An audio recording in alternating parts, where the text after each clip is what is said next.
대제사장들과 서기관들과 장로들은 예수님께서 예루살렘에 입성하실 때 환호하는 무리들을 보았습니다.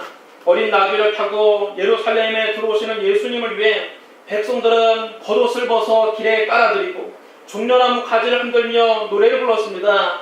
찬송하리로다 주의 이름으로 오시는 왕이여, 하늘에는 평화여, 가장 높은 곳에는 영광이로다.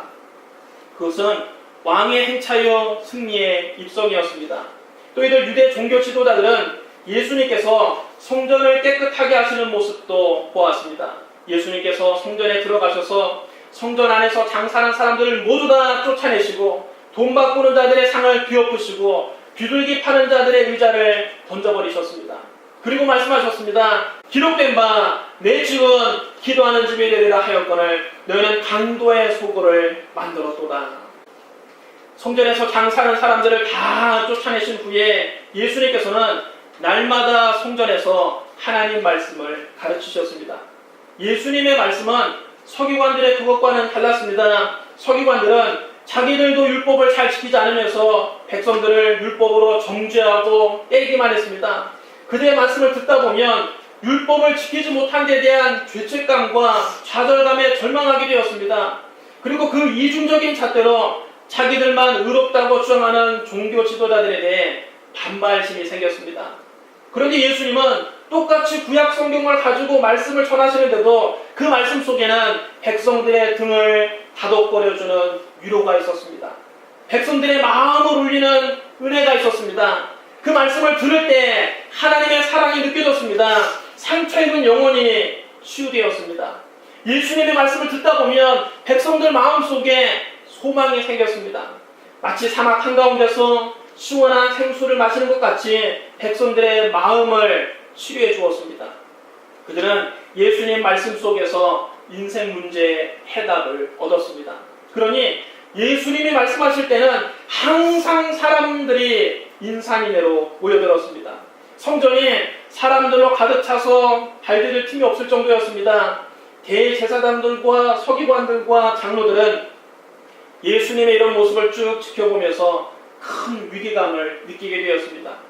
이제까지 그들은 백성들의 존경과 칭송을 한 몸에 받아왔습니다. 그런데 예수라고 하는 젊은 청년이 나타나서 성전을 청소하지요. 그가 가는 곳마다 사람들이 인산인해로 모여들지요. 성전에서 말씀을 가르치지요. 그때마다 백성들이 하나님을 찬양하며 기뻐합니다. 유대 종교 지도자들은 자기들에 대한 지지와 존경이 점차 예수님께로 옮겨가는 것을 온몸으로 느꼈습니다. 그들은 두려웠습니다. 대제사장들과 서기관들과 장로들은 어떻게 하면 예수를 죽일 수 있을까 많이 의논하고 고민했습니다. 그래서 전에도 바리새인들과 서기관들을 예수님께 보내서 예수님을 공경에 빠뜨린 질문을 여러 번 던졌습니다. 그러나 그때마다 예수님은 특유의 지혜로 대답하셔서 오히려 질문을 던진 사람들을 무색하게 만드셨습니다. 오늘은 대제사장들과 서기관들과 장로들이 직접 예수님을 찾아와 질문을 던졌습니다. 당신이 무슨 권위로 이런 일을 하는지, 이 권위를 준 이가 누구인지 우리에게 말하라. 성전을 깨끗하게 하고 성전에서 말씀을 가르치는 권위가 누구에게서 왔느냐는 겁니다. 이 질문 역시 예수님을 함정에 빠뜨리기 위한 울문이었습니다. 만약 예수님께서 나는 하나님의 아들이다, 하나님께로부터 이런 권위를 받았다고 한다면 그들은 예수님께서 신성을 모독했다고 당장 예수님을 잡아갈 것입니다. 반대로 예수님께서 나는 하나님께로부터 이런 권위를 받지 않았다고 한다면 예수님은 거짓 선자가 되고 마는 것입니다. 그렇다면 성전을 깨끗하게 할 자격도 없고 성전에서 말씀을 가르칠 자격도 없는 것이 됩니다. 그러면 당장 성전에서 쫓겨날 것입니다. 그들은 속으로 드디어 예수를 우리가 잡을 수 있게 되었다, 회심의 미소를 짓고 있었습니다. 그러나 이 질문은 우리가 보기에 대단히 한심한 질문입니다. 대제사장이 되고 장로가 되는 권위를 누가 주셨습니까? 구약 성경에 보면 그 권위는 하나님께서 주신 겁니다. 그런데 바로 그 하나님이 그들 앞에 와 계십니다. 예수님이 바로 이 땅에 오신 하나님이십니다. 그런데 그들은 하나님을 향해서 당신이 무슨 권위로 이런 일을 하느냐, 누가 당신에게 이런 권세를 주었느냐 묻고 있으니 얼마나 여러분 답답한 노릇입니까? 예를 들어 오늘 예수님이 강단에 찾아오셔서 오늘은 내가 설교를 해야 되겠다고 하시는데 어느 목사님이 와서 당신이 무슨 권위로 이 강단에서 설교를 합니까? 누가 당신에게 이 강단에서 설교할 권세를 주었습니까? 질문하는 것과 똑같은 것입니다. 예수님이 바로 참된 성전이신데 대제사장들과 장로들은 그 주님에게 당신이 무슨 권위로 이런 일을 하는지, 이 권위를 주니가 누구인지 우리에게 말하라고 묻고 있는 것입니다. 정말 여러분 기가 막힐 노릇이죠. 여러분 예수님은 하나님의 아들이십니다. 아들을 미워하면서 그 아버지를 사랑한다고 말할 수 있습니까? 어떤 아버지가 자기 아들을 미워하고 자기 아들을 죽이려고 하는 사람들을 좋아하시겠습니까? 예수님을 미워하면서 하나님을 사랑한다고 말하는 것은 어불성설입니다. 우리가 하나님을 섬기는 방법은 하나님의 아들 예수 그리스도를 믿고 그를 사랑하는 것입니다. 그래야만 하나님이 그 섬김을 기쁘게 받으십니다. 그래서 예수님께서도 내가 곧 길이요 진리요 생명이니 나로 말미암지 않고는 아버지께 올 자가 없느니라고 말씀하신 겁니다. 여러분 우리가 하나님을 섬기는 것은 오직 예수 그리스도를 통해서만 가능한 것입니다. 그리스도를 떠나서는 하나님을 섬길 수 없습니다. 예수 그리스도를 통해서 하나님을 불러야 하나님께서 대답하시지, 예수 그리스도를 제쳐두고 여호와 하나님을 아무리 부르고 외쳐도 아무 소용이 없는 것입니다. 대제사장들과 서기관들과 장로들의 한심한 질문에 예수님은 뭐라고 답을 주셨을까요? 대답하여 이르시되 나도 한 말을 너희에게 물으리니 내게 말하라. 요한의 세례가 하늘로부터냐 사람으로부터냐? 예수님은 대제사장들과 서기관들과 장로들의 질문에 직접적으로 맞붙어 그들과 논쟁하지 않으시고 오히려 그들에게 조용히 한 가지 질문을 되물으셨습니다. 요한의 세례가 하늘로부터 왔느냐 사람에게로부터 왔느냐는 겁니다. 참으로 여러분 절묘한 질문입니다. 세례 요한이 누구입니까? 세례 요한은 구약의 마지막 선지자입니다. 구약의 말라기 선지자 이후 하늘문이 굳게 닫혔습니다. 약 400년 동안 하나님의 음성이 전혀 없었습니다. 그러다가 하나님께서 예수님의 길을 예비하기 위해서 구약의 마지막 선지자로 세례 요한을 보내셨습니다. 세례 요한은 낙타 털옷을 입고 허리에 가죽띠를 띠고 메뚜기와 석청을 먹으며 광야에서 회개하라 천국이 가까이 왔느니라 외쳤습니다. 세례 요한의 단순한 메시지는 400년 동안 하나님의 음성을 듣지 못했던 유대인들에게 가뭄의 담기와 같았습니다. 유대인들은 모두 세례 요한을 하나님께로부터 보내심을 받은 선자로 인정하고 광야까지 줄을 지어 찾아와 회개하고 요단강에서 세례를 받았습니다. 백성들은 그동안 메시아를 무척 기다려왔기 때문에 혹시 요한이 구약에서 약속한 그리스도가 아닌가 속으로 생각하고 있었습니다. 그러나 세례 요한은 철저하게 자신을 낮추고 오직 예수님만 높였습니다.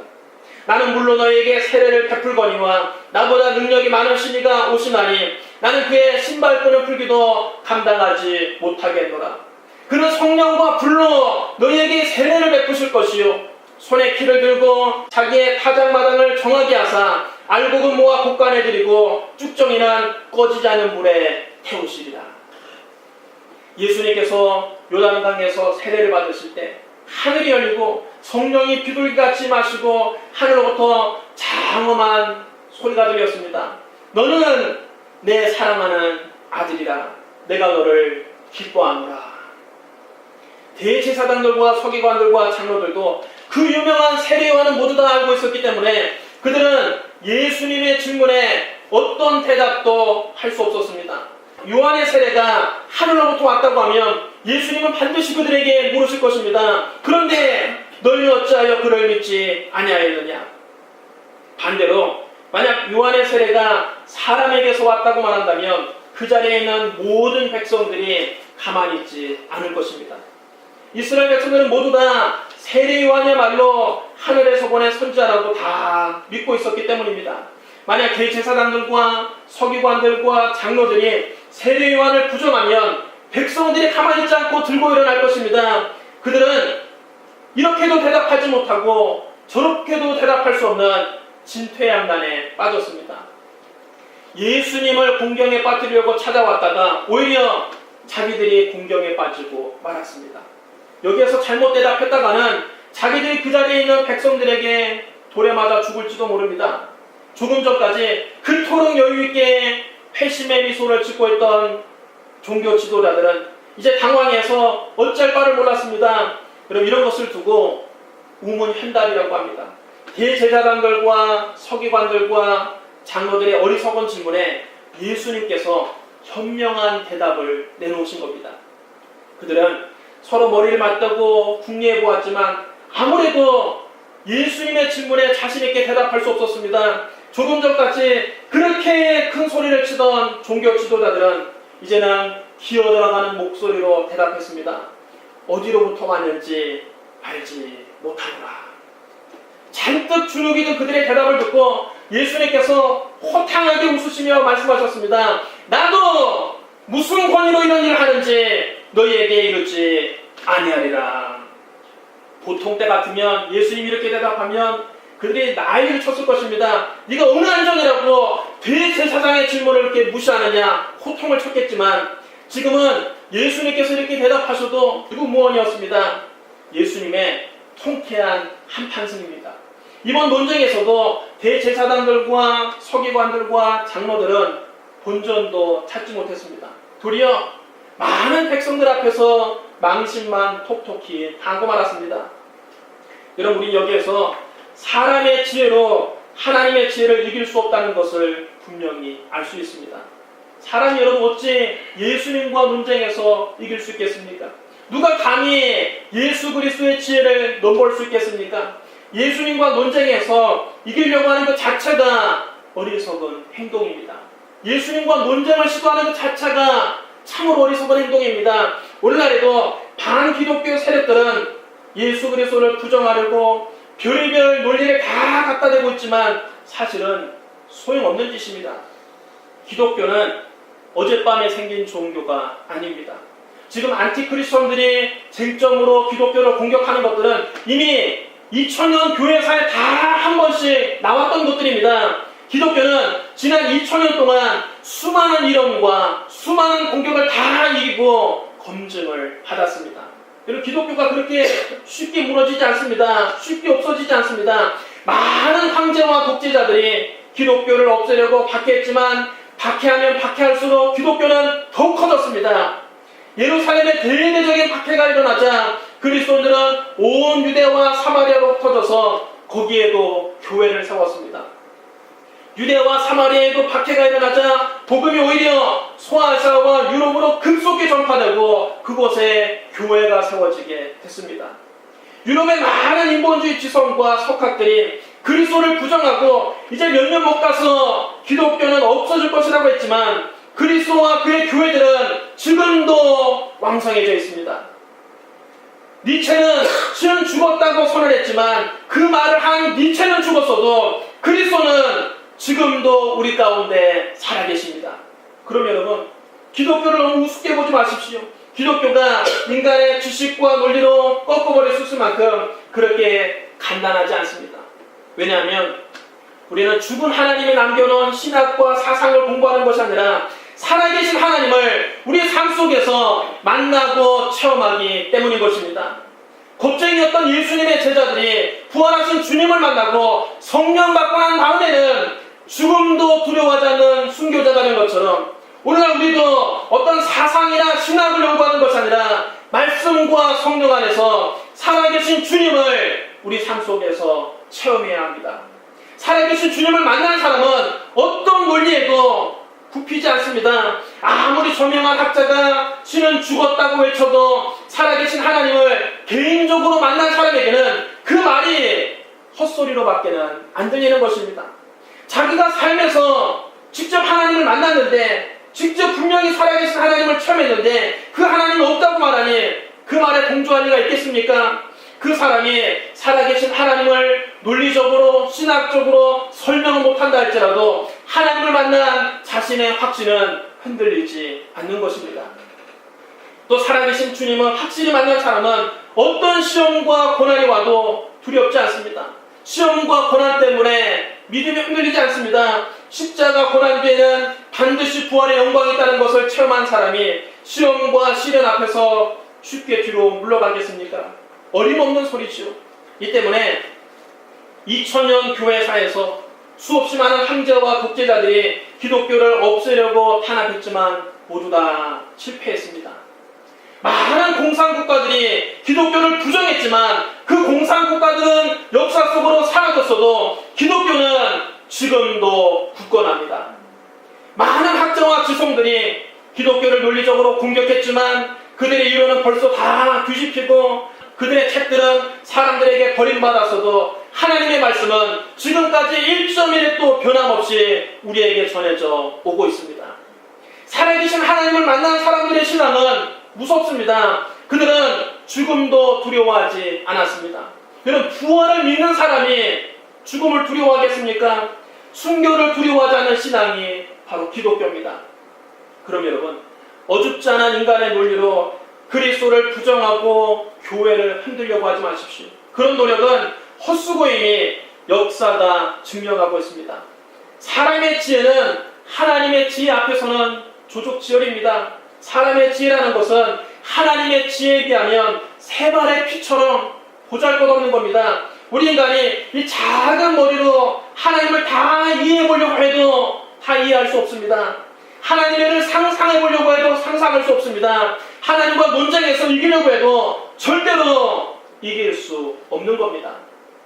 이사야 55장 8절로 9절에 이는 내 생각이 너희 생각과 다르며 내 길은 너희 길과 다름이니라. 여호와의 말씀이니라. 이는 하늘이 땅보다 높음 같이 내 길은 너희 길보다 높으며 내 생각은 너희 생각보다 높으니라 그랬습니다.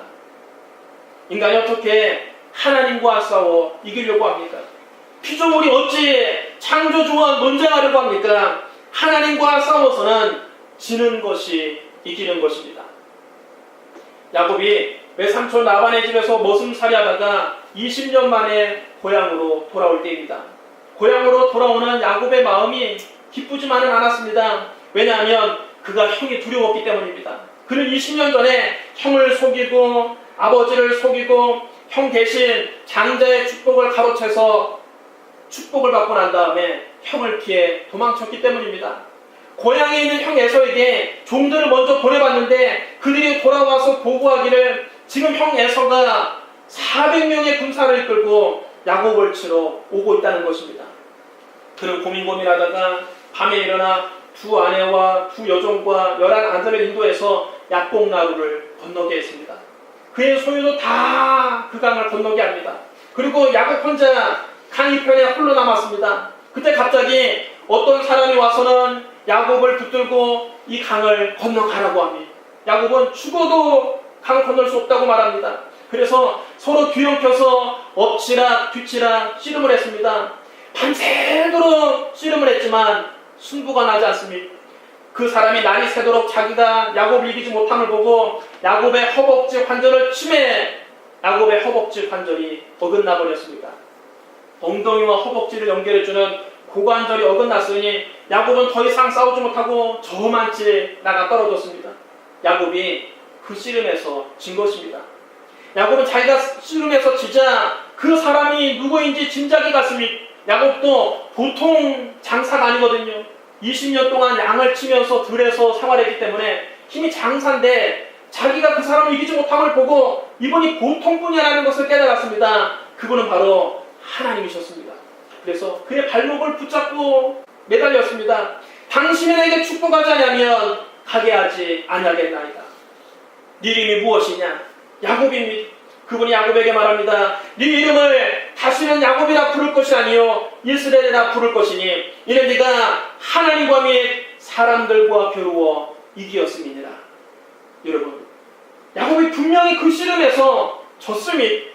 허벅지 관절이 어긋나서 더 이상 싸우지 못하고 그분 앞에 무릎을 꿇고 그 사람의 발목을 붙잡았습니다. 이것은 항복을 의미하는 것입니다. 무릎 꿇고 발 밑에 엎드려서 발목을 붙잡는 건 항복 아닙니까? 그런데 하나님은 네가 하나님과 겨루어 이겼다고 말씀하고 있습니다. 무슨 뜻입니까? 하나님과 싸워서는 지는 것이 이기는 것이라는 뜻입니다. 하나님 앞에 무릎 꿇는 것이 승리하는 길입니다. 하나님께 항복하는 것이 하나님께 복받는 길입니다. 실제로 야곱의 인생은 야복나루에서 하나님 앞에 항복하기 전과 항복한 후가 확연하게 달라집니다. 야곱이 하나님께 항복하고 무릎 꿇기 전에는 형을 속이고 아버지를 속였어도 그는 잘 살지 못했습니다. 외삼촌 집에서 20년 동안이나 머슴살이하면서 아침에 일찍 일어나고 저녁에 늦게 누우며 뼈가 으스러지도 고생했지만, 눈붙일 겨를 없이 고생했지만 여전히 형에게도 쫓기는 신세였고 외삼촌과도 사이가 나빠졌습니다. 수고는 많이 했지만 열매를 하나도 거두지 못했습니다. 여호와께서 집을 세우지 아니하시면 세우는 자의 수고가 헛되며 여호와께서 성을 지키지 아니하시면 타수꾼의 깨어있음이 헛되도다. 너희가 일찍 일어나고 늦게 누우며 수고의 떡을 먹음이 헛되도다. 이 말씀이 야곱의 인상과 딱 맞았습니다. 그러나 야곱이 야복나루에서 자기의 고집을 꺾고 자기 아집을 버리고 자기의 불순종을 회개하고 하나님께 무릎 꿇고 항복하자 어떻게 되었습니까? 그때부터 하나님께서 야곱의 인생을 책임져 주십니다. 그때부터 야곱의 인생에 복이 임합니다. 형에서가 400명의 사병을 거느리고 야곱을 단칼에 펴려고 달려왔는데 저 많쳐서 야곱이 걸어오는 것을 보았습니다. 막상 야곱이 허벅지 관절이 어긋나서 절뚝거리면서 걸어오는 모습을 보고는 20년 원한이 한순간에 붓는 녹듯이 다 녹아버렸습니다. 에서는 야곱을 만나기만 하면 반드시 복수하겠다고 20년 동안 자기 칼을 갈아왔는데 야곱을 보는 순간 자기도 모르게 야곱이 불쌍하다는 생각이 들었습니다.